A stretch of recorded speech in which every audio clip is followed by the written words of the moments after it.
première expérience en tant qu'avocate même. Ah, d'accord. Ça m'a fait les Raconte-nous, on veut savoir. Oui, bon, vous savez déjà que nous sommes des femmes. Nous Oui. sommes des femmes noires. Donc, Oui. on accumule, pour certains, pour nous, c'est une force, bien sûr. Oui. Et on est très fiers d'être des femmes noires. Mais pour certains interlocuteurs, c'est pas toujours évident de travailler avec des personnes qui ont des origines différentes. Qu'est-ce qui les bloque? C'est de se dire c'est une femme et puis c'est une femme noire. C'est ça qui les bloque?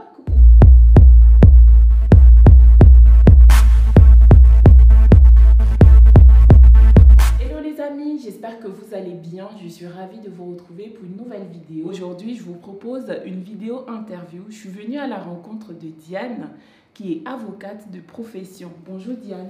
Bonjour Habiba. Comment vas-tu? Ça va très bien et toi-même? Je vais bien. Alors, est-ce que tu peux te présenter à mes abonnés s'il te plaît? Bien évidemment. Alors, comme a dit Habiba, je m'appelle Diane Ingani. Je suis d'origine congolaise et centrafricaine.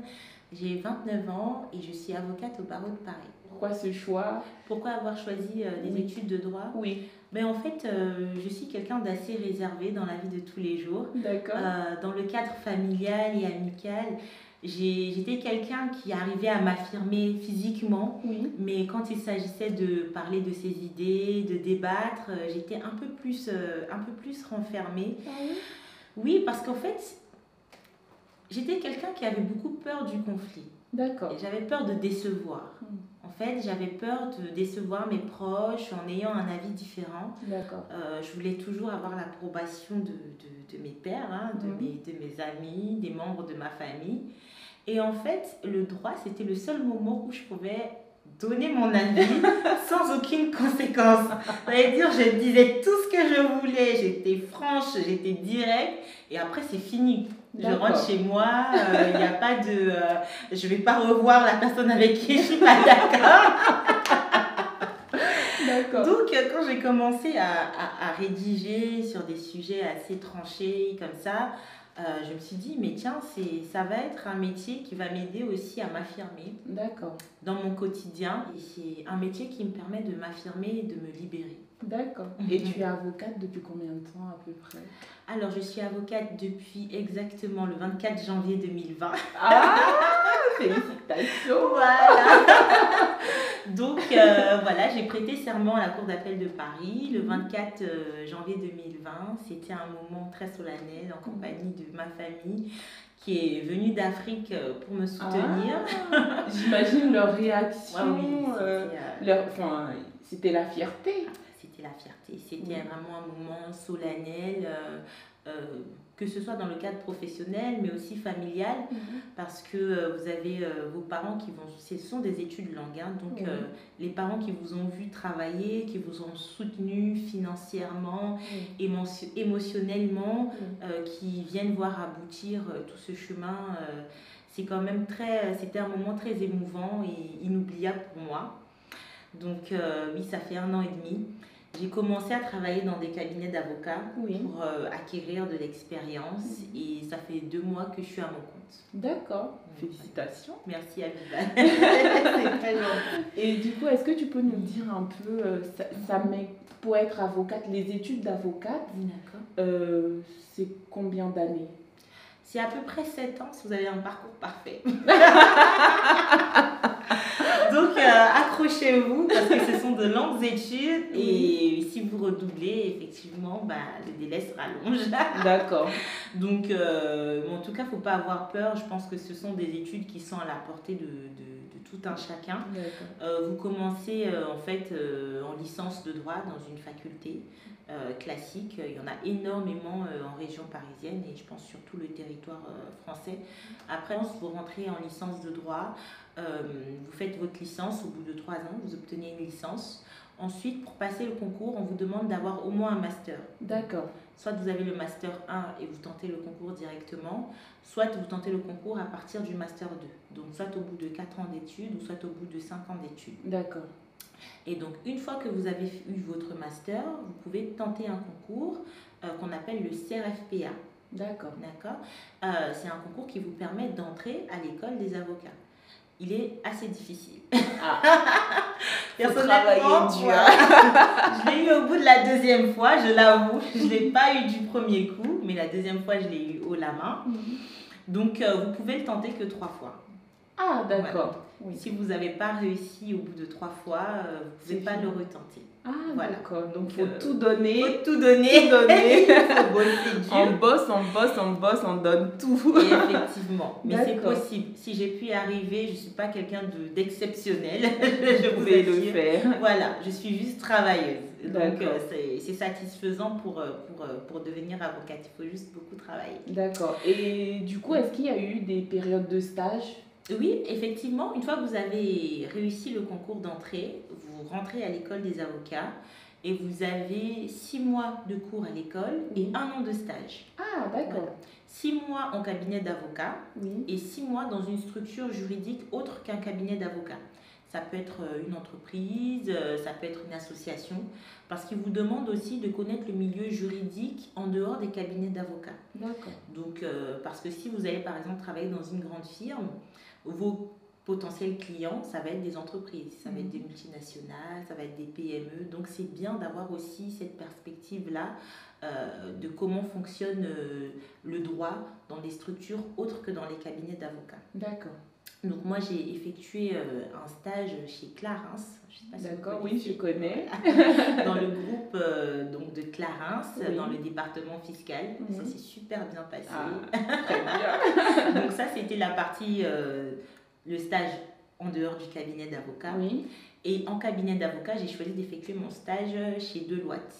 Je ne sais pas si vous connaissez, peut-être que... Oui, peut-être qu'ils connaissent. Voilà. Et donc, du coup, Deloitte a une partie consacrée au droit et à la fiscalité. Et donc, j'ai fait ma deuxième partie de stage là-bas. D'accord. Voilà. Ok, d'accord. Et donc, tout s'est bien passé Franchement, pendant les stages, tout s'est très bien passé. Vraiment, j'ai beaucoup appris. J'ai choisi des firmes de haut niveau quand même. Parce que je trouve que les membres de notre communauté ne sont pas assez représentés dans des grandes entreprises. Ça, c'est vrai. Dans les grands cabinets. Donc, du coup, j'ai redoublé l'effort. Je visais que des cabinets et des entreprises haut de gamme. Pour pouvoir justement aller chercher la meilleure expertise et aller représenter justement les femmes de notre communauté dans ces domaines-là. D'accord. Et du coup, oui, les 2 stages se sont plutôt bien passés. Ce qui s'est peut-être un peu moins bien passé, c'est ma première expérience en tant qu'avocate même. Ah, d'accord. Ça m'a fait raconte-nous, on veut savoir. Oui, bon, vous savez déjà que nous sommes des femmes. Nous sommes des femmes noires. Donc, on accumule, pour certains, pour nous, c'est une force, bien sûr. Et on est très fiers d'être des femmes noires. Mais pour certains interlocuteurs, c'est pas toujours évident de travailler avec des personnes qui ont des origines différentes. Qu'est-ce qui les bloque? C'est de se dire c'est une femme et puis c'est une femme noire. C'est ça qui les bloque? Quand vous arrivez en fait dans une grande firme, il y a beaucoup d'avocats. Donc il y a beaucoup de personnes qui sont susceptibles dans une équipe de vous donner du travail.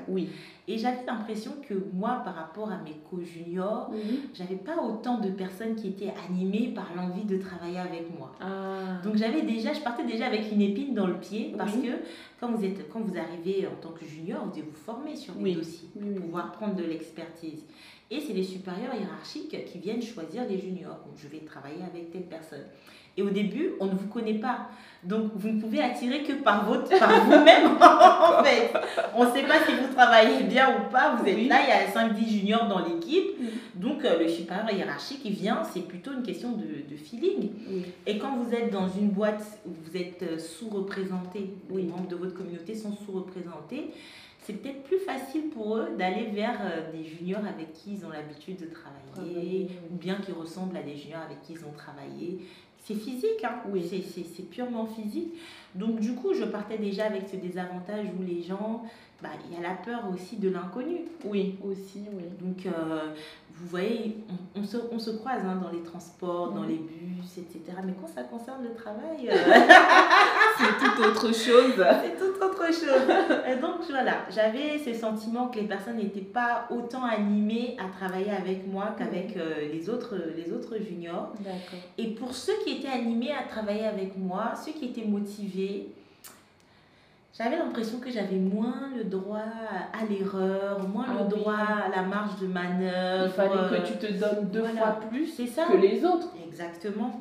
Et moi, je trouve pas ça normal parce que on est tous constitués de la même manière.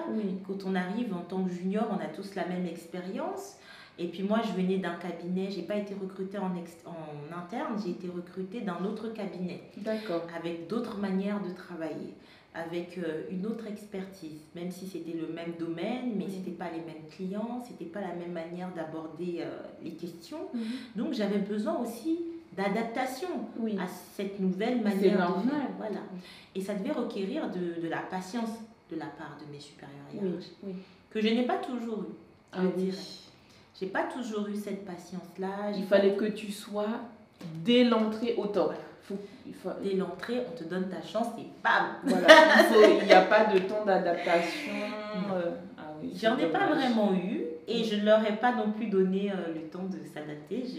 J'ai décidé de prendre mon envol. Et du coup, après, tu as créé ton cabinet d'avocat. Oui, d'accord. J'ai décidé de créer ma structure et j'ai décidé de garder le même positionnement, à savoir l'excellence. Je ne suis pas allée me cacher ou bien aller dans une...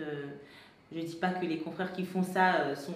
Non, je n'ai pas d'a priori sur les confrères qui vont en banlieue, etc. Mais j'ai gardé cette idée de m'imposer dans un milieu, dans un domaine, même si c'est géographiquement parlant, où il y a très peu de membres de notre communauté. Tu es dans le 16e. Voilà, je suis dans le 16e, avenue Victor Hugo, à côté de la Tour Eiffel, tout ça. Donc, je suis très bien là-bas et je suis fière de voir mes clients venir dans ce quartier-là pour voir une avocate noire. Et vous êtes plus à l'aise avec quelqu'un qui vous ressemble. Vous voyez ce que je veux dire? Donc moi, j'ai envie de vous dire, heureusement pour moi et malheureusement pour les clients qui n'osent pas venir vers moi, je n'ai, on va dire, parmi ma clientèle, 90% des membres de la communauté. D'accord. Ça veut dire que les clients qui sont d'autres origines n'arrivent peut-être pas à créer cette relation de confiance avec moi. Donc le problème qui se posait à l'intérieur des cabinets, continue finalement. Encore. Mais pour moi, de l'autre côté, là, c'est les clients finalement qui ont peur. Du coup, ils se disent c'est une avocate noire, je préfère être défendue par une avocate qui me ressemble. C'est dommage parce que du coup, il manque d'ouverture. Il manque énormément d'ouverture. Et puis, moi, je trouvais aussi que c'était important que les clients de la communauté se reconnaissent aussi parce que c'est quelque chose d'important. C'est comme quand, je ne sais pas si tu as des enfants, Abiba, quand ils regardent la télé, enfin nous quand on était petites, quand on regardait les dessins animés, à chaque fois qu'on représentait un personnage noir, il n'était pas très joli. Oui, c'est vrai. Une grosse bouche, des cheveux pas bien coiffés, etc. Et donc, du coup, on n'arrivait pas à créer de lien de confiance avec ce personnage-là. Malgré que c'est peut-être le personnage qui nous ressemblait le plus, mais on aimait bien les autres personnages parce qu'ils étaient toujours bien soignés, etc. Donc, c'est important de montrer aussi à notre communauté que vous pouvez trouver des gens, des avocats, des gynécologues, des médecins qui sont tout aussi beaux et qui vont réussir à créer avec vous justement ce lien de confiance et en qui vous pouvez... avec qui vous pouvez être à l'aise. Oui, c'est vrai. C'est ça en fait. Donc pour moi, c'est une fierté et je trouve ça magnifique de travailler avec les membres de notre communauté. Je ne sais pas si tu connais le mouvement Consommons Afro ou Consommons Black. Qu'est-ce que tu en penses? Le fait que 90% de tes clients soient afro, ou afro-descendants. Du coup, qu'est-ce que tu penses de ce mouvement? Est-ce que c'est bien du coup?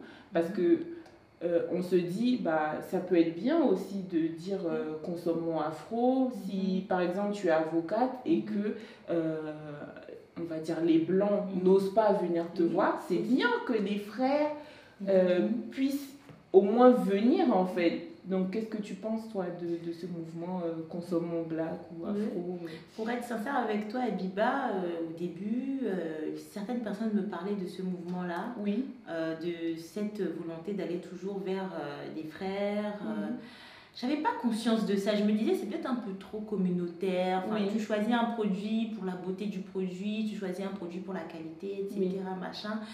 Et puis, c'est vraiment en prenant de l'expérience que j'ai compris que c'était important de construire une communauté forte. Et que malheureusement, on est obligé d'avoir parfois une attitude réactionnaire. C'est-à-dire, lorsque les autres vont forcément, naturellement vers leur père, évidemment, nous, on est défavorisés par cette attitude-là. Donc, on est obligé, nous aussi, si on veut équilibrer les choses et avoir une relation économique à peu près équitable, de faire la même chose. Donc, du coup, moi, aujourd'hui, je profite de cette conception-là. J'ai fait une publicité dans un groupe, je ne sais pas si tu connais, qui s'appelle... d'ailleurs, c'est comme ça que je suis tombée. Mais voilà. Comme quoi tout se rejoint, tout se recoupe. Donc, j'ai annoncé que j'étais avocate sur ce groupe-là et j'ai eu énormément de clients dans ce groupe. Parce que, voilà, je pense que les gens ont pris conscience que c'était important de construire une économie forte. C'est profitable pour les membres de la diaspora, mais aussi pour les membres, pour nos frères qui sont encore sur le continent, qui peuvent profiter justement de ce développement et du fait qu'on réussisse justement à faire de l'argent, à créer un patrimoine et ensuite investir, pourquoi pas, en Afrique. On consomme africain avec exagération, avec plaisir. C'est bien. C'est bien. D'accord. Alors maintenant, on va parler de ton domaine, parce que tu es avocate en droit d'affaires. Mais est-ce qu'il y a une spécialisation à côté? Tu peux nous en dire plus? Oui, je fais du droit des affaires en général, mais je fais aussi de la fiscalité. Enfin, j'ai une petite spécialité, un petit amour pour le droit fiscal. Et donc, du coup, j'aime bien recevoir des clients qui ont des questions d'ordre fiscal. Mais je fais aussi du droit des étrangers. Je fais du droit de la famille, je fais du droit du travail également. J'ai pas voulu me positionner droit des étrangers ou droit pénal. Parce que je trouve que ayant voulu servir la communauté, j'ai voulu fréquenter un certain comment dire, j'ai voulu fréquenter des entrepreneurs, des personnes qui avaient justement besoin de créer, de construire, plutôt que des personnes, comme on nous montre souvent à la télé, les Noirs sont tout le temps en demande, ils veulent ils veulent ça, ils veulent ça. Mais c'est pas que ça, il y a ça. Et bien évidemment, je suis prête pour aider ces personnes-là parce que moi-même j'étais en demande, tout le monde est en demande à un moment donné. Ça ne fait pas de nous des sous-hommes. Mais on n'est pas que en demande. C'est bien de préciser parce que malheureusement, certaines personnes pensent qu'on est toujours en demande. Quelle est ta conception du métier d'avocat? Pour moi, un avocat, c'est avant tout quelqu'un qui est engagé. Un avocat ne peut pas être neutre. C'est pas possible. Quand l'avocat est neutre, ça veut dire qu'il ne sait pas. Ça veut dire qu'il n'a pas de connaissances sur le sujet ou pas assez de recul pour intervenir. À partir du moment où il a une idée plus ou moins précise d'un sujet, il a forcément un avis. Quand vous prenez des avocats comme Dupond-Moretti, il a un positionnement. C'est quelqu'un qui envoie. Il a de la personnalité, il a du charisme, il en impose. Vous avez d'autres styles. Vous avez des avocats qui sont beaucoup plus calmes, qui sont plus dans la retenue, etc. Mais même parmi les plus timides, il faut avoir quelque chose en soi. Il faut avoir un parti pris.